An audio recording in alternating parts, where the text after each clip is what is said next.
and to have the opportunity to be able to tell a story where there actually was a white guy who got it right in terms of honoring and respecting and crediting an enslaved person, something that absolutely was not only not required, but it was not expected, and you would have been shunned for it. So you have that on one side. And for those who do not know, Nearest Green was not only the first known African-American master distiller, but he was also the teacher of a young white kid named Jack Daniel. Jack Daniel, Jack Daniel, Jack Daniel, Jack Daniel, Jack Daniel, Jack Daniel, Jack Daniel, Jack Daniel, Jack Daniel. Welcome to Wow Black, a seriously opinionated podcast bringing you the real and raw on anything happening while Black. If Black culture's there, we're there. If you're pissed or empowered, then let's talk about it. Ride with us on this all Black everything. Everybody, welcome back to Wild Black. Welcome back. It is so good to be here today. I'm excited. So it is not as excited often, as I am. That's true. This is your lane. This is your lane. It is not often we get a chance to talk with someone of this stature who has done this much. And we talk to some like amazing people. Yeah. But it's the folks who build business, right? Who create a product, a demand, who transcend an industry, who redirect things, who rewrite the narrative. Those are the people that I get the most excited about. And again, we have talked to some amazing people. But today, I'm not even going to tell you who we're talking to yet. Let me just hit you with this bio, right? There are some Teaser guests, alert. right? There's some guests that you introduce and you can't help but think to yourself, man, I have got to work harder. I have got to do more because I pale in comparison to what this person has been able to do. And today's guest fits squarely into that category. Today, we're joined by Fawn Weaver. Fawn is an investor, historian, a serial entrepreneur, and the CEO of the most award-winning whiskey brand across this country in both 2019 and 2020. That's Uncle Nearest, for those who didn't know that already. But in case you thought that was all she did, please allow me to redirect you. She's also a TED speaker, a New York Times bestseller, and the founder and CEO of Grant Sidney, the private investment company that owns in full the Uncle Nearest brand. And so, Fawn, with that introduction, officially welcome to Wild Black. How are you today? I'm doing great. Thank you for having me. Oh, it is a pleasure to have you here. Listen, I know I said a bunch, but I also know you've done a ton. And before we jump into this, is there anything else you want to share with our audience about who you are and what you have done? No, I think we jump right in. But I will say that I think all of us have that person who we look at, and whenever we think we deserve a break or we deserve a little bit more, then you have that person you turn to. And for me, I observe the Sabbath every week, and I observe it on Sunday. And so that's my one day off. But anytime I feel like I deserve a second day off, I throw on Beyonce's Homecoming, because nobody worked that hard. And I'm reminded immediately, get yourself in check, because that's working hard. What you are doing right now, I mean, come on, it's booze. So I think we all have that really good reminder. And look, booze plays an important role. It does indeed. Especially right now. It does. It does. Well, look, the way we do things is we start every episode with what we call Wild Black shit. And, Art, I'm doing your job. Go, brother, do your thing, man. You're so excited. That's good. I am excited, man. I really am. So, Fawn, we do a section called Wild Black Shit. And it's basically 3 questions. 2 questions we get you warmed up with. All right. And then the third question is our signature question that we ask every single guest. All right. So you ready to go? Let's go. Now I'm really bummed I'm not in the studio with y'all, this damn pandemic, but yeah. Right. But look, I already know this episode is going to be so amazing that you should absolutely visit when you can, when we get out of this whole craziness. Yes, indeed. I look forward to it. So we're going to play a little game with the first one. Finish the lyric. So this is music. The first option, say it loud. Say it loud. I'm Black and I'm proud. Okay. There we go. The redirect. Right. See, she reversed that one. I like it. I believe the children are the Future. Teach them well and let them lead the way. Okay. Ooh, She came through ready. Show out. Okay. We fall down. But we get up. Look at We y'all. fall down, but we get up. Yep. All right, fine. We're gonna have to drop an album soon. Ooh, the truth about Ronnie. Roni, The truth man. about Come on. Roni is, let me see. The truth about Roni is the sweetest girl. She is the sweetest little Oh, girl in the yes. whole wide world. She makes you something fall deep in love. Yeah. Once you had a Roni, you don't never give it up. She's the second guy. Yeah. Mm-hmm. Oh, yeah. I'm gonna showing out. Look. So, Vince, you do the last one. We gonna see if she can get this one. Mm-hmm. Hello? May I speak to Barbara? Oh, no, stop it. I am not doing that. Back in the day, sexy talking nonsense from those albums. It's so ridiculous. Yes. For Hey, anyone okay. who don't know, that's woman to woman. Yes. Woman to woman. You went to the vault to pull that one out. I mean, big time. Okay. That reaction, you know where that was coming from. First question secured. Right. She Nice handled that job. one. Thank you. I always those whenever I'm listening to those albums, when you go back a little ways, and the Isley Brothers were the worst with this, but all that talking, I'm like, just sing. Too much talking. That lead in. Yes, that lead in will go 5 minutes. All right. Second question. Multiple choice. There are no wrong answers, but there really are no right answers. All right. Okay, this Sounds is a like scenario. life. Mm-hmm. It's a mid-90s Friday night, and you and your girls are ready to kick it. What is... I was drinking Are you choice. doing Escape? Are you giving me lyrics again? No, Did we just go to Just no. Kicking It? No? This- Okay. no. But you know what? That sound good, though. Just kick Exactly. Mm-hmm. All right, so drink a choice. You got What would it you got be? 5 And you- options. It's your choice, so you get to pick what you all would be drinking on In the 90s? in the 90s. Okay. So are you giving me options, or am I choosing something? You get to choose. You know what's really sad? In the 90s, I was drinking, do not judge. I was drinking coolers. I really liked all the coolers that were out. And so I was drinking all the fruity stuff. So The wine coolers? yeah. Man, that stuff used to hurt my stomach. That was... Well, you know what, though? With the list that we got, it ain't that... So tell me what's on your list, and I'll tell you if I would have been on one of any of those. Okay. Mad Dog 2020. Absolutely not. Talk about ripping up the stomach. Good Right. Lord. All right. Wild Irish Rose. No. Cisco. No. What? Who came up with these options? Mhm. If you And give then me Alizé, St. Ives. that's a no as well. What else is on this list? St. Ives. No, but I mean, I that one I did taste. That but, would feel like a little bit of a yes. that one I did taste and determine it wasn't for me. The rest of them I just passed on in general, just on GP. I got you. Listen, these came directly out of Southern University, Baton Rouge, Louisiana, mid-90s. Wow. My college career. Wow, that's insane. Well, we drank a little different on the West Coast. we were drinking a little different. Hey, we were drinking with a purpose. And Yeah. the purpose was Was to get drunk. Destination. That's the purpose was to get drunk, and those Yes. were the choices. And those options accomplished that goal.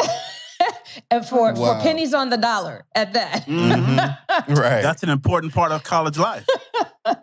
Now, ain't no telling what the adverse effects of your, stomach line and then. Oh, my goodness. Mm-hmm. All right. The third question, and this is our signature question. What do you love most about life while Black? What do I love most about life while Black?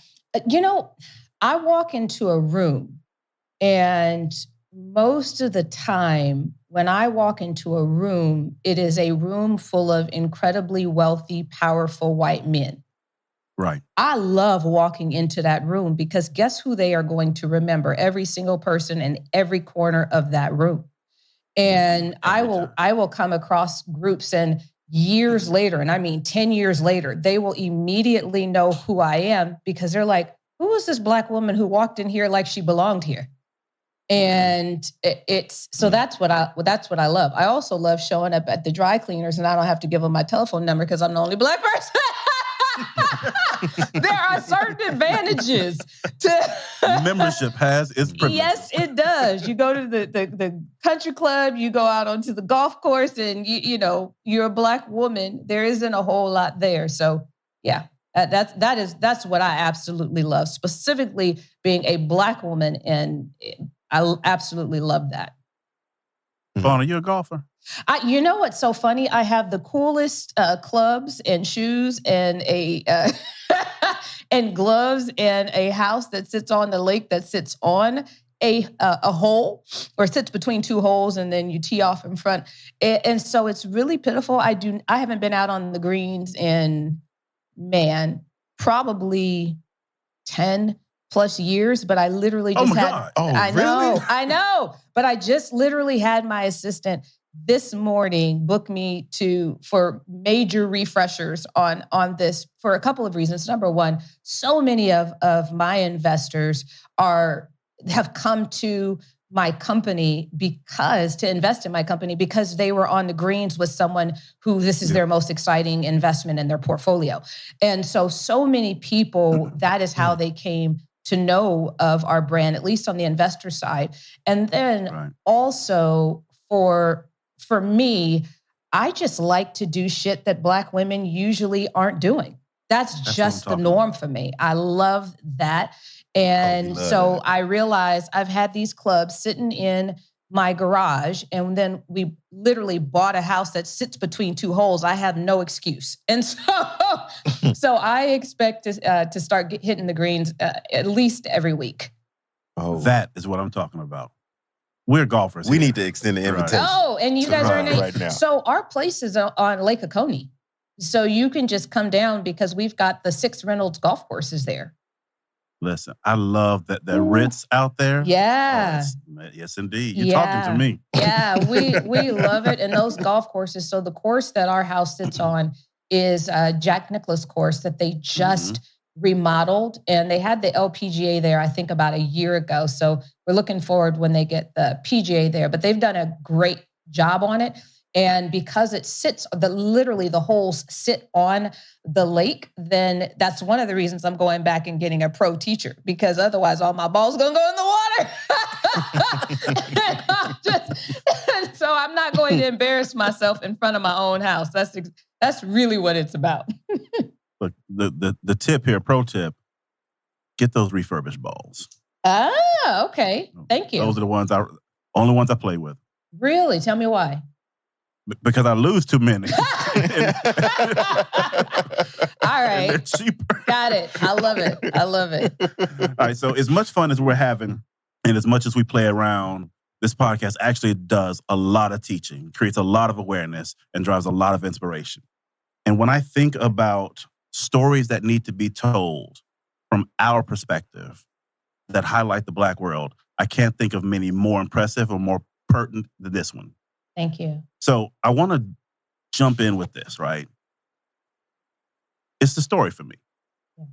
When I was first associated with this brand story, who Nearest Green was, and then I looked at the success that you all have seen since launching, including the awards and becoming the fastest growing independent whiskey brand in the country, I knew I had to tell this story. So if you won't mind, talk to our listeners and explain to them who Nearest Green was and what is the backstory to this company? Yeah, so Nearest Green was the first known African-American master distiller. And the reason why I say known is I still believe there were some that came before him. The challenge is he was an enslaved man, and enslaved men, every other distillery that I am aware of, they simply did not, they didn't take the time, nor did they care to actually assign names to the people, meaning to actually write down a name versus saying, slave one, slave two type of thing. And what's so extraordinary about this story and why I love this story is it breaks everything you think you know about Blacks and whites in the 19th century and why our stories go lost. It really flips all that on its head.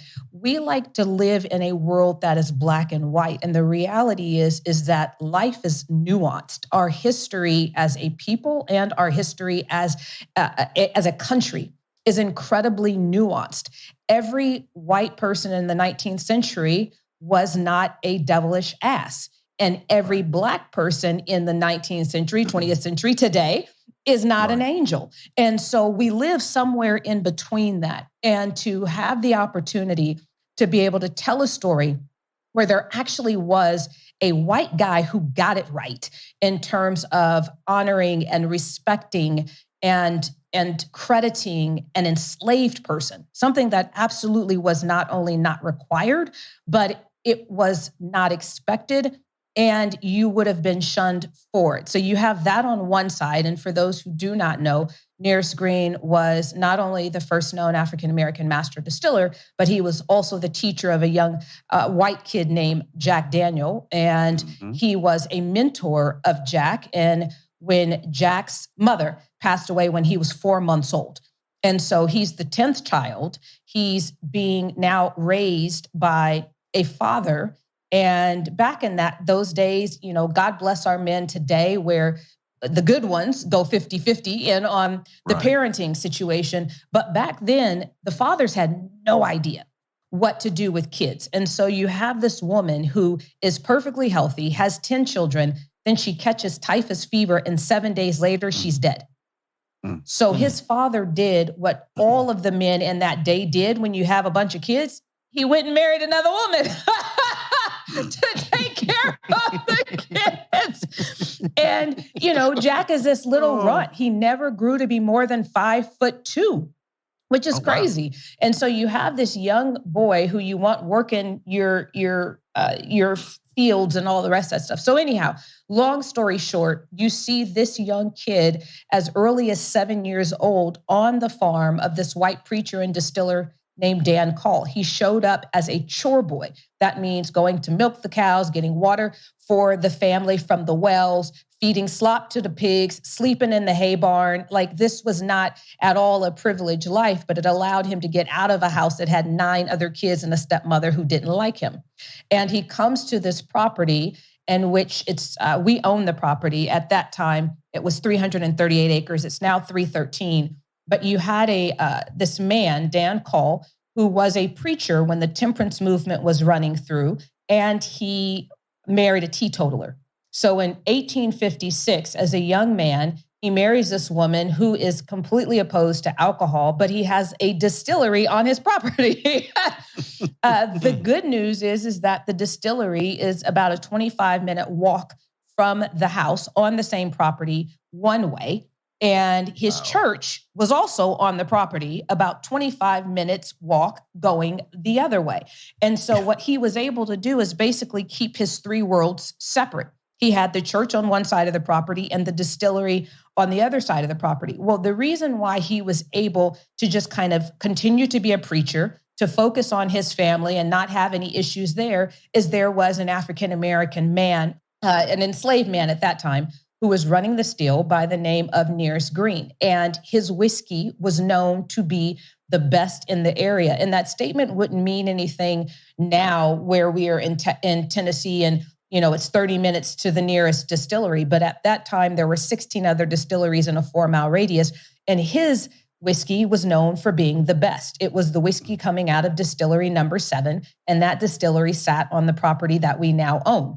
And that is the story of how this young white boy, who then became an orphan when his father passed away when he was young, and he is introduced to this elder African-American man who sets out to teach him what he knows. And what he taught him was unique to African-Americans. What he taught him was what we now know as the Lincoln County process. It's the only thing that distinguishes Kentucky bourbon from Tennessee whiskey other than geography, is we take what would be a traditional bourbon distillate and we run it through anywhere between, depending on what distillery you're at, anywhere between 10 and 13 feet of sugar maple charcoal. Now, it doesn't add anything, which is why Tennessee whiskey is still considered a straight bourbon whiskey.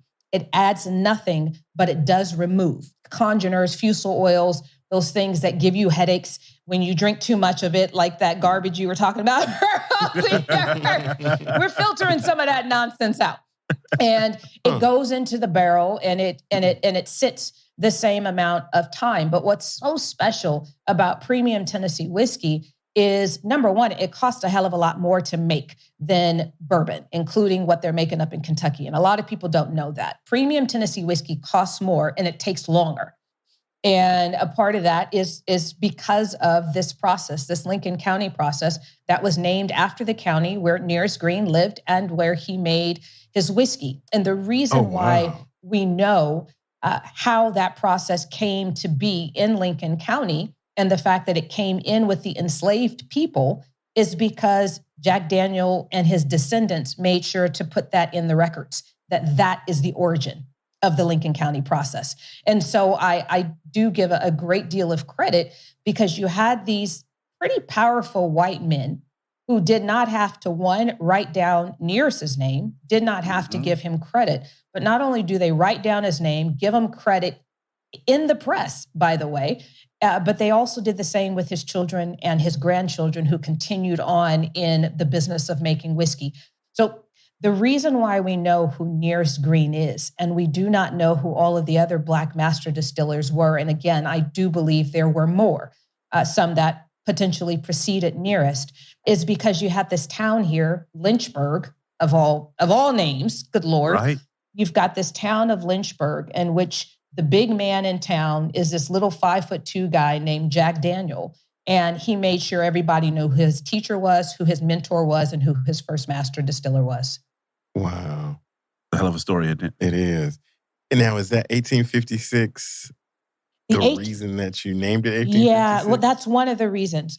But 1856, the reason, the short version, because as time goes on, but the longer version is in my research. I brought together 20 different historians, archivists, archaeologists, genealogists. We tore that property apart. We tore every record apart in order to really be able to pull out the data we were going to need to be able to properly rewrite the history of American whiskey and specifically Tennessee whiskey. And two of those genealogists and historians still work for us now, that they're constantly pulling in new information. We are not done. I don't know that we'll ever be done because there's so much to be pieced together. But I brought all of these people together, and then I began advertising every Friday in the local newspaper, the Moore County newspaper, saying, these are the 4 names that are integral to this story. If you have anything in your basement, in your attic, that's the beauty about the South. People buy houses the house I'm in, I bought, and there was a crap load of stuff from the early days of this home in this property in the attic. And so I knew there would be people who had documents that they didn't even realize the significance of it. And every Friday, I would literally put these 4 into the newspaper. And every Friday, my phone would start ringing with locals from Lynchburg saying, hey, I have this document that was from the courthouse. It's Minnie Green. Is she connected to your story at all? Yes, that's Nearest's daughter. I'll be right over. What's your address? That's literally how this story was put together. Damn. Wow. So here's what I really want to know, right? As awesome as that story is, and first off, I do want to say, I love the fact that you said enslaved person and not slave, because we are not the act that was done to us. Yep. Where and how did the idea to turn this into a modern brand come from? Well, here's the crazy part is when I began, and I think you mentioned this in your intro, I'm a New York Times bestselling author. I'm a USA Today bestselling author. But in spite of being an entrepreneur, I guess now 26 years, I've always been in business, but I've always loved to write. It's what I do. It's funny, every time Inc. magazine reaches into me and says, hey, do you want to write a column? I'm like, yeah, what's the prompt? Give me an hour. Like I am a writer and I love writing. And so for me, when I did my first 2 books, both were on love.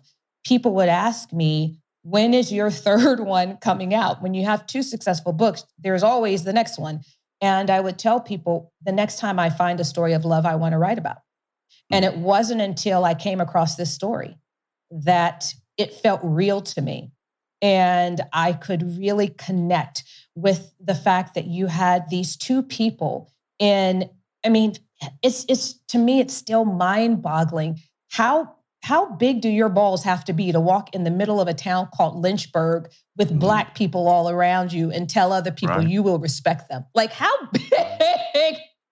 It just, there's something about that to me that is just amazing. And so when I began working on this story, the first thing I did was research. And I was in the library very first day in Lynchburg, and I wasn't in there but for a couple of hours before the eldest descendant of Jack Daniels walks through the door.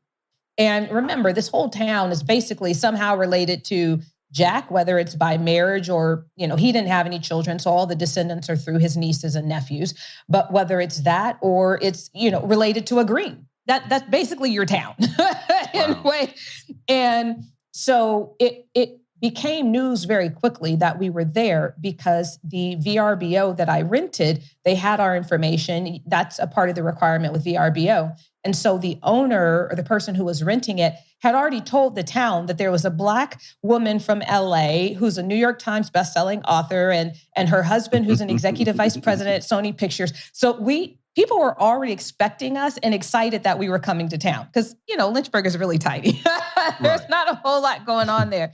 And so people get excited when other people are coming to town.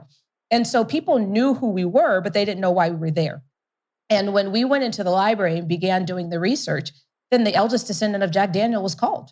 And I understood it immediately when she walked through the door. Because if you think about it, if you go back to 2016, when this story was first written, and it was in the New York Times, the headline was, Jack Daniel embraces a secret ingredient, help from a slave. No one actually read the article once it hit social media. So that title became clickbait. And very quickly, it was Nearest Green was enslaved by Jack Daniel, that he stole the recipe and he hid Nearest. And I had done enough research to know that was absolutely not true. So when she walked through the door, I could see the concern on her face and I understood it completely. I would have had the same exact concern. Why would I think anybody was going to give my family a fair shot when we were being drugged through the mud and all over social media?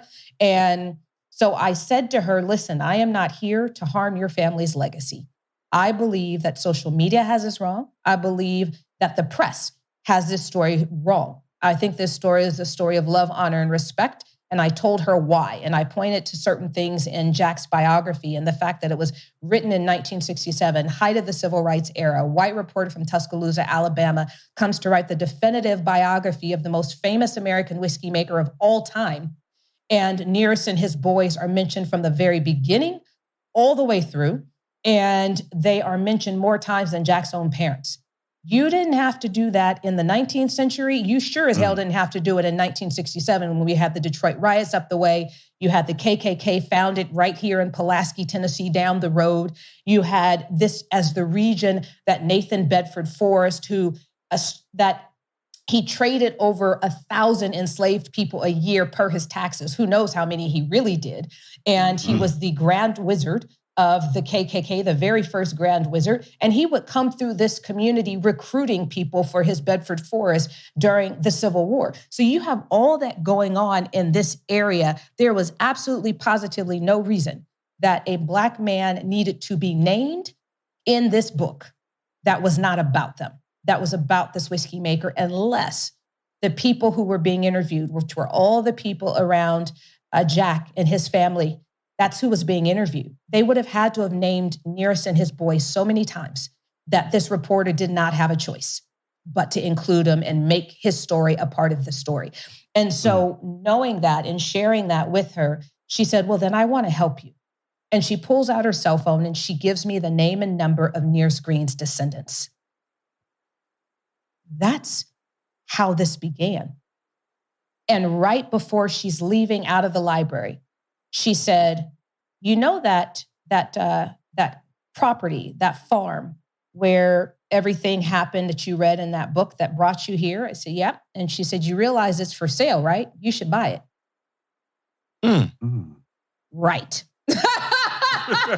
So we're in town for 2 hours doing research in the library. The eldest of Jack's descendant comes in, is the connector to connecting me with, I've now interviewed and spent time with over 100 of Nearest Green's descendants, one of which was his granddaughter who was still alive in 106 when I interviewed her.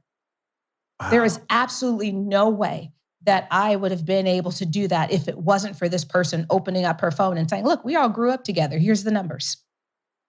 And so that's where this began. But then about an hour later, I get a call on my cell phone, and it is a woman with seriously the deepest Southern accent I've ever heard up until that point. Now I've lived here for the last 4 years, so I've heard a few more. But at that time, I had never heard a Southern accent that deep. And she introduced herself and she said, this is Sherry Moore. You met my cousin at the library. She said, you want to go see the Dan Call farm? I'm a realtor. I can take you. She took me the next day, my husband and I. This was ordained. Hello. Yeah. We looked at each other. Remind me to tell you something that Chris Bridges said to me. Well, everybody calls him Ludacris. Remind me when he was there. Remind me to circle back and tell you what he said at that property. But we go, my husband and I look at each other and we don't even have to say a word. We just gave each other the eye. We'll take it. It was, wow. That property had been on the market for 15 months. Can you imagine? Wow. Can you imagine the property where the water, any water that is in any bottle of Jack Daniels before 1884, that water is still running through that property. The water that Nearest and his boys, the water that Nearest and his boys used to not only make the whiskey, but to proof the whiskey down, it still runs. And I mean, it runs in that property and you can still drink it fresh from the spring. It is the best water you'll ever have. And whenever we bring people to the property, that's one of the first things we do is take them to the spring and let them taste the water coming off those limestone rocks. But we go to the property, we make the offer, and very quickly, now all of a sudden, we own a 313 acre property that is American history. I mean, come on, distillery number 7, get out of here. Like we own the house where Jack grew up. And so then there was no way I was going to be able to go back to LA. Someone had to restore that property. Someone had to be there. But also because everyone knew that's where Jack Daniels started, then you have a lot of fans that come from around the world that would try to get access to the property to like solder off some of the pipes and to get some of the original millstones. So we had to then secure the property 24 hours a day immediately. And so we did that after buying it. And so since we were already doing that and I was going to need to be here to restore the property, my husband had to go back and forth to the studio every week. And so I literally just packed up my office and I'm an investor. I can do what I do from anywhere in the world. And so I packed up everything. I brought it here and I turned that house into my research room. Every document, original artifact from 6 different states, every elder of the Nearest Green family, we all brought all of that stuff into that property. So this story could be told. And Sherry Moore, every every now and again, she would pop in, as that's what you do in Lynchburg. You just pop in. Like, you don't call ahead, you just pop in. I'm from Vicksburg, Mississippi. I get it. Yeah. So Sherry would just pop in. And one day she says to me, she said, I know you're working on a book. I know you're working on a movie, but should you ever decide to honor Nearest with a bottle, I will come out of retirement to make sure you get it right. Damn. Now, this is the realtor who I knew to be the cousin of the eldest living descendant of Jack Daniel, right? Right. And I mean, for me, that did not register until she said it a few more times on different occasions. And finally, the last time when I understood what she was saying, and she said, I don't think you understand that whiskey is in my blood. The family business is all I have ever known. And when I retired from the family business, Jack Daniel Distillery, after 31 years, I was the head of whiskey operations. I'm telling you, I will come out of retirement to make sure Nearest is honored. Right. Love that. Damn. So the first person on board in our company, not as an owner, but as a consultant, and then hired full time, was and is that person is Sherry Moore. And Sherry has more experience than any other person in Tennessee whiskey, period. Like, this is not even a debatable statistic. The last master distiller for Jack Daniel that just left recently, Jeff Arnett, she hired and trained him. His predecessor, Jimmy Bedford, she trained him. And before he went to do press, she would literally write out Post-it notes of the stuff he needs to say. Their current vice president, AGM, Melvin Keebler, the highest ranking Black person, I think, in their company, she hired him and she trained him. And Nearest's descendants, she hired and trained them. So the ones that are still there, that have been there actually quite some time. So you have that pedigree coming into this business that wasn't planned. And then on the other side, I always knew I wanted to make sure that this legacy didn't flow through me, that this legacy flowed through the current generation of green descendants.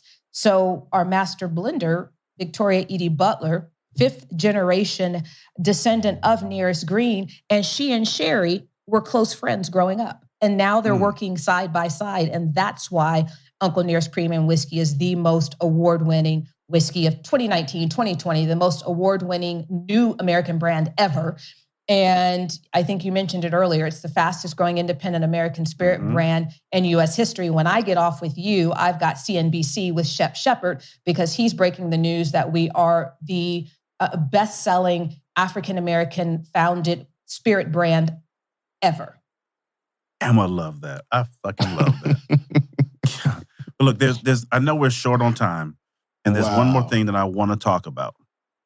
That's not the only amazing story associated with this brand.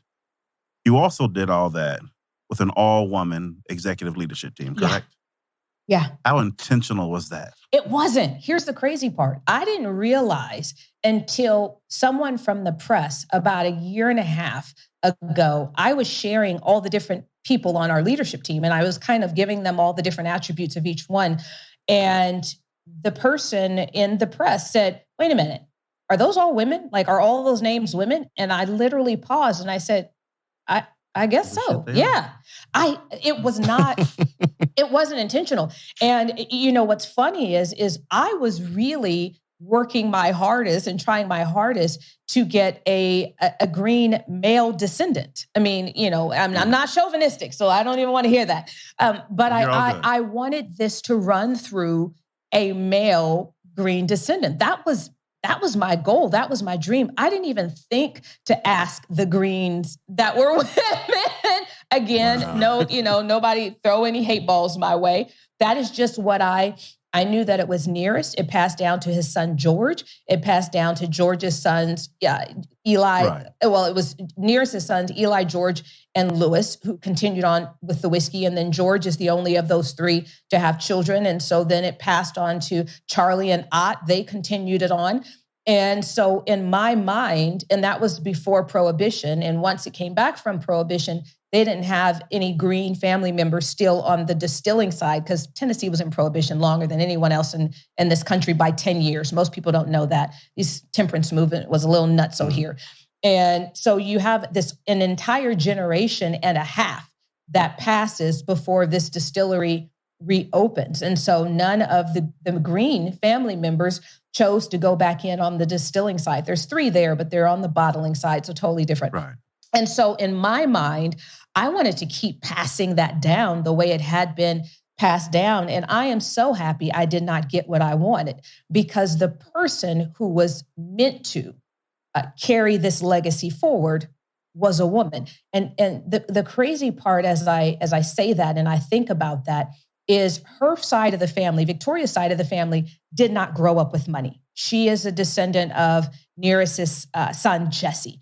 And I did not understand as I was diving into this story and learned that Nearest was the wealthiest African-American in this area immediately after the Civil War, wealthier than many, many, many of his white neighbors in the Lynchburg area, that if you look at a photo, which when you come to Nearest Green Distillery, you're going to see them everywhere, these paintings of this family that looks like royalty. You would have no idea that they were the children and grandchildren of a formerly enslaved man. If you were to look at them, you would see the elite status that they were. I mean, his sons and grandsons were Shriners and Mason. Anybody who's a Mason or knows a Mason knows Shriners at the top, not just the Black Masons, of both. Right.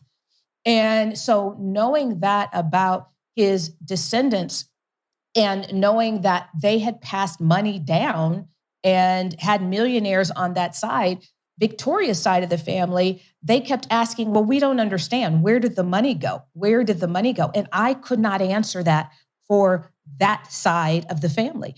And it was someone from George Green's side that she says to me, one of the elders, she said, oh, I can tell you why they didn't have money. I was like, well, thank you, please, because I don't understand. And she said they didn't have money because Jesse had 3 girls.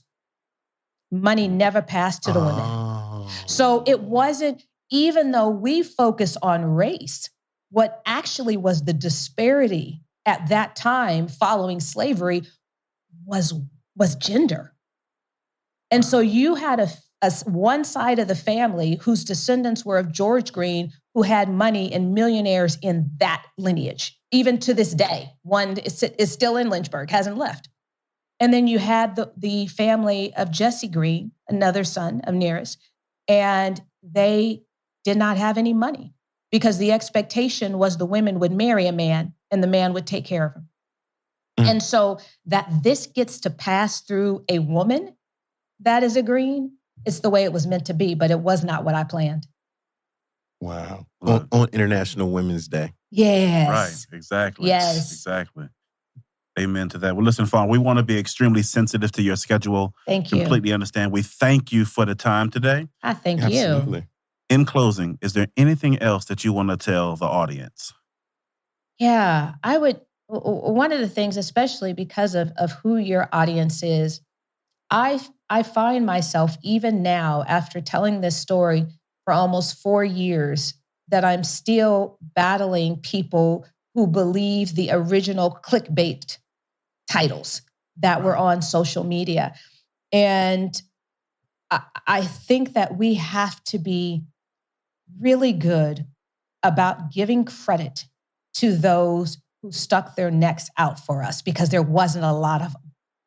And when I go online, people will see me. I mean, anyone who's seen me online and sees me when someone posts something negative about Jack, and I respond really, really quickly to correct that. And the reason I do that is because if I were living at that time, I could have only hoped and prayed that I had an ally like him. So for any person who has seen the original story, do yourself a favor and go to nearestgreen.com, nearestgreen.com. Jeffrey Wright does a brilliant job of sharing the story of Nearest Green, the true story, not the clickbait story. And that actually reminded me, and then we can close it with this, was what happened when Chris came out. So Chris and Will Packer and Mo from Icebox Jewelry and Kenny Burns and their wives all came out. They've got this really cool supper club thing that they do, and we hosted it. So Luda comes up on his plane. He brings everybody with him. And one of the very first stops that we made was at the cemetery where Nearest's family is in one cemetery. They were the colored cemetery. And then across the street, you had the white cemetery. And when we were at the cemetery, Chris literally could not, his emotions rose up so high. And I knew what he was feeling because I feel the same way when I walk the grounds of a plantation. I can't do it. Yeah. I can feel the pain. I can feel the hurt. I can feel the betrayal. I can feel the abandonment. I can feel all of that under my feet. And it weighs very heavy on me. And one of the things that made me feel so at peace in telling this story is when I walked the grounds of the Dan Call farm where Jack was the orphan and Nearest was the distiller and Nearest's family lived. When I walked those grounds, I did not feel that.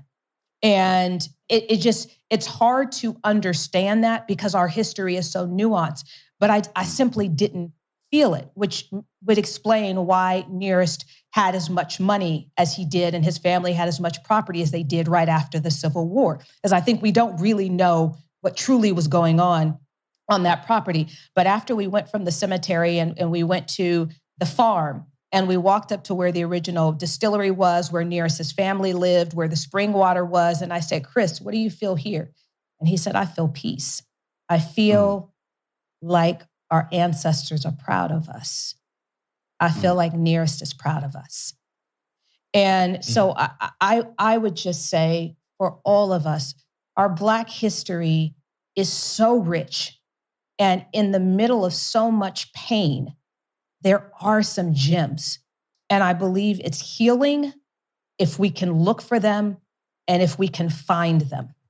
Because the last thing that we need to be out here is angry. We need to be productive. We need to be successful. It is at a place in our lifetime, I believe, that it is not a black and white issue. It's a green issue and we don't have enough money. And so we have to set ourselves up to succeed and to level the playing field through success and through wealth. And we don't do that by holding on to the past. So for me, I am always looking for those gems, those stories that encourage me that, yes, we went through a shitty history, but there were some good people in that.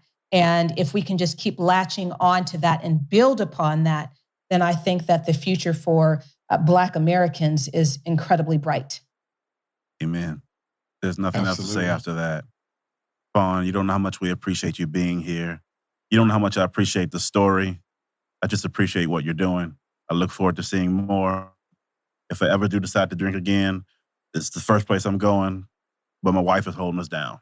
I love it. I love it. I love it. And don't worry, when you come to the distillery, we got something special for all those who don't drink. So we are doing something at Nearest Green Distillery when we reopen in June. We're doing, and we reopen on Saturday, June 19th. That is not by accident. But when we reopen, we made sure that every single member of the family, whether it's a kid or a grandmother, whether they drink or they do not drink, there are aspects of history in that property that is specific to every single gender, every single race, every single piece of American history is represented there. So you can roll through with the temperance people. We are definitely coming. You do not have to worry about that. Yep. And I'm drinking. Hey! All right. I love it. Fawn, thank you. I know you've got another interview you got to run to. We appreciate you. I appreciate Wild you. Black family. I hope you paid attention. It's a dope story. Go check out the brand if you're not familiar with them. You got to support this kind of stuff. Thank you. All right. I appreciate y'all. Thank you. Wild Black, we out. Peace. We out.